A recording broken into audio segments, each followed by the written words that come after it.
Alright, where is it? I'm afraid I don't know what you're talking about. My jersey! I can't do the review without my jersey! Oh, you mean this jersey? Yeah, that's the one. Give it here. Come on, give it here. Oh, I'll give it back. Under one condition. Alright, what is it? I know. You want to do a review, don't you? Yeah, damn right I do.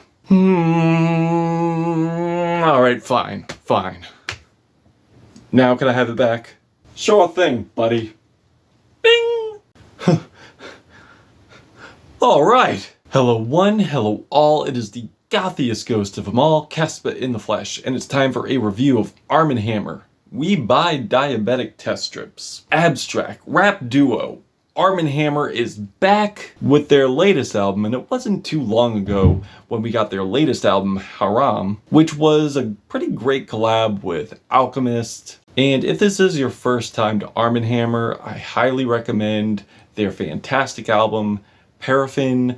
I highly recommend Shrines. I highly recommend their debut Race Music, and also Haram, as I alluded to earlier. And they've been doing this for over a decade now, delivering an immense amount of heady bars and a very cerebral rap style. And one thing you will also notice too is their message is never really clear on first listen. Sometimes it takes 2 listens, sometimes it takes 3 listens to actually figure out what's going on. But the fun part about Armand Hammer's music, or Billy Wood's music in general, is how much of a cryptic message they bring here. It is abstract not only on the production end, but also on the lyrical end as well. And even though there really is no clear message, I do think with the rhymes used, or words used, or bars used, the production normally does complement the vibe. It complements the emotions that are being put into the track, or could complement a few words that are laced into each other. I know it sounds complicated, but bear with me. On the opener, Landlines.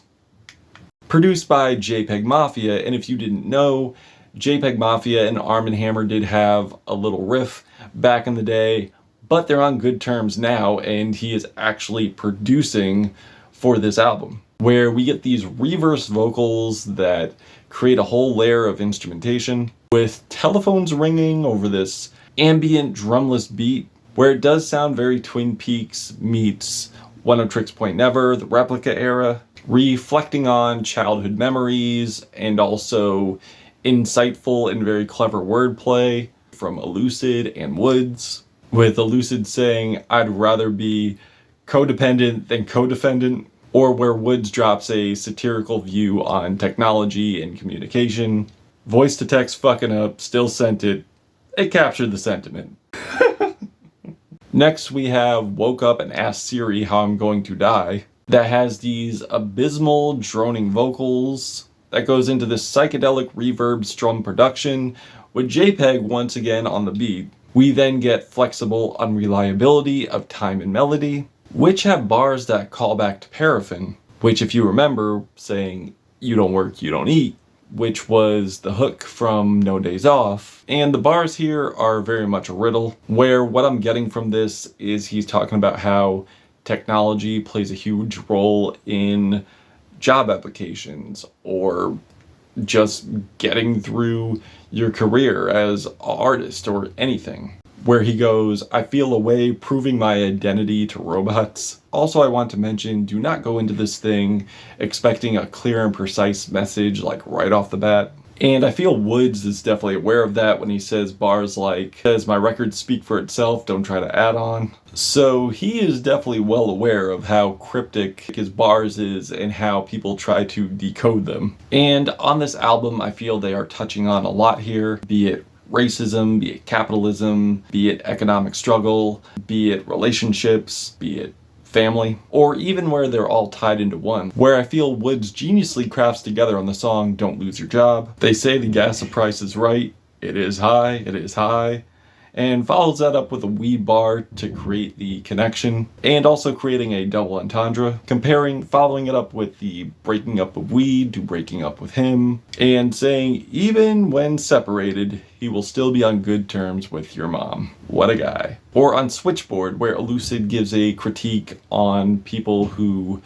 commit infidelity within relationships and go back to their partner and say that they love them after every incremental affair. And also cultural references too. There are cultural references to the manosphere, where he says this line that is absolutely genius, pretty much addressing how, when it comes to accessible positive figures online, we either got Dr. Umar or Kevin Samuels, who has passed away but people still unfortunately learn from, who have spewed constant bullshit, scamming people, being misogynists, bigots. And then Billy Wood saying how the choices are Dr. Umar or Kevin Samuels, and says, I can assure Mr. Jimmy Baldwin is not walking through that door. And if you didn't know, he is referring to James Baldwin, a very progressive figure, very forward-thinking figure, and a very positive figure to the community. And I also love the whimsical flute outro. It is just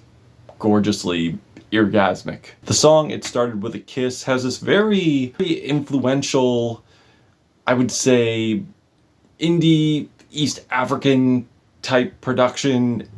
It's pretty much hard to like wrap your head around, and it has like this pumping rhythm that somehow goes with Elucid's bars of feeling like himself, feeling strong, staying positive through the face of adversity. But the bass and the forlorn darkness to the track really capture that vibe, so that way it's not too light, but then it just goes straight into this villainous beat switch that sounds so villainous and cavernous. And when it comes to features here, I do think there are some great features here, and there are some features that aren't so great. I do think the rapper Jungle Pussy has some highs and lows here, where on You Can't Stand Right Here, she just comes off kind of emotionally flat just a little bit, and I don't think it vibes well with the production. And I kind of feel, unfortunately, the same way on the song Total Recall. Even though she isn't singing it, someone else is singing it, I don't think they complement or coalesce well with the production. But featured artists like Cavalier absolutely kill it and definitely complement the grittiness of this album. As he says, they beat him till his Jesus piece cried thug bloody tears. With a very eccentric hook that almost reminds me of Black Star from back in the day. And also a very fantastic deep verse from More Mother. And Empire Boulevard Jungle Pussy does make another appearance on here, but I feel like her sensual and very intimate vocals and sexual words really complement the production. As soon as she says something sexual or stimulating, the flutes just like flutter, and it's actual genius. And I feel add like a really sensual flair to her lyrics. Now, even though you do get variation in the production, I feel this album does a good job at staying up with the abstract and the complexity of the production, but still able to try out different elements to not throw off the thematic focus of this project. So while you are getting different elements, you are still getting an abstract track with variations of East African music, with variations of electronic music, with variation of sound collage, jazz, which is on full display on Gods Must Be Crazy, which is an absolute banger, where the backing vocals sound so ghostly with the hand percussion and electric flute, and in a way kind of reminds me of Utopia just a little bit, but a lot more abstract and a lot more unconventional. But it goes to show how even with unconventional song structure, Armand Hammer is still able to pull out a banger. And there are even moments here where they dabble in metal just a little bit. And that's not to say they haven't dabbled in metal before. They have on the album Paraffin. But this song is probably the most heaviest, most noise rock oriented track I've probably ever heard them do. This is like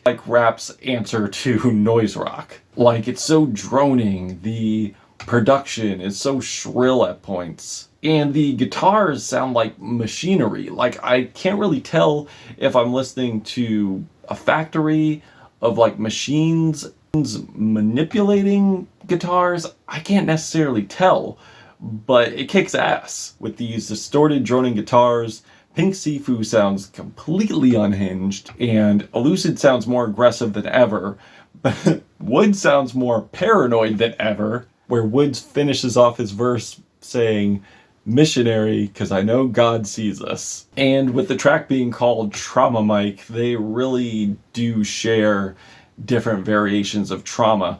And that is one thing with Armand Hammer. They have always shared traumatic experiences and just executed them in a very tangible way, but also find ways to make it humorous as well. It's very dark humor and at times very dry humor, but it definitely works. And to me, I don't feel like it's an Armand Hammer record without that. But while you are getting your introspection, you are getting your traumatic bars, you're also getting your lyrical diatribes as well. Do not think you'll hear a Armand Hammer album without the lyrical diatribe, because that is on here as well. As I said before, to racism, to capitalists, to people who have betrayed them in their own circle, who they've become weary of, which has led them to a place of mental isolation. Like on the song Block Call, that has like this horror jazz themed production with an infectious hook that I will not repeat. Also, Empire Boulevard, watch me go down, down, watch me go down, down. And the last leg of the album definitely does end off strong.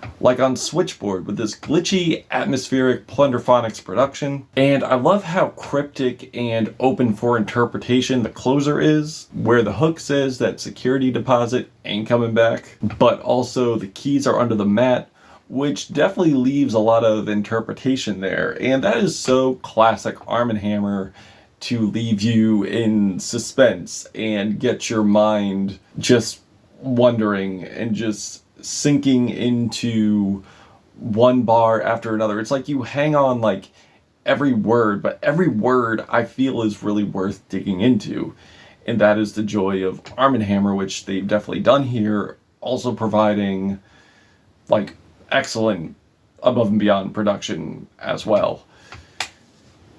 But yeah, like overall, I think like Armand Hammer is proven to be over time the David Lynch of rap. They are like David Lynch if he was a rap duo. And that rap duo is Billy Woods and Elucid. And they have just delivered one thematic riddle after another, and I just can't get enough of it. I'm sure there were some spots here where some parts I feel could have been stronger or worked more with the production, as I mentioned before, the guest vocalists. But aside from that, I think this is amazing. I think that lyrically they've outdone themselves. I think production-wise they have gone above and beyond and so much adventurous than they have before, and also bringing like memorable hooks to such unconventional structure, and also staying relevant to the topics of today and putting their own spin on them and compelling commentary to them. I'm feeling a 4.5 out of 5 on this. Excellent rap album. Might be my rap album of the year. I have to think about that one. But yeah, that's what I think. What do you think? Do you love this album? Do you hate this album? And why? And that's it. Caspa, Gothic Ghost, Armand Hammer, we buy Diabetic test strips. Till we meet again.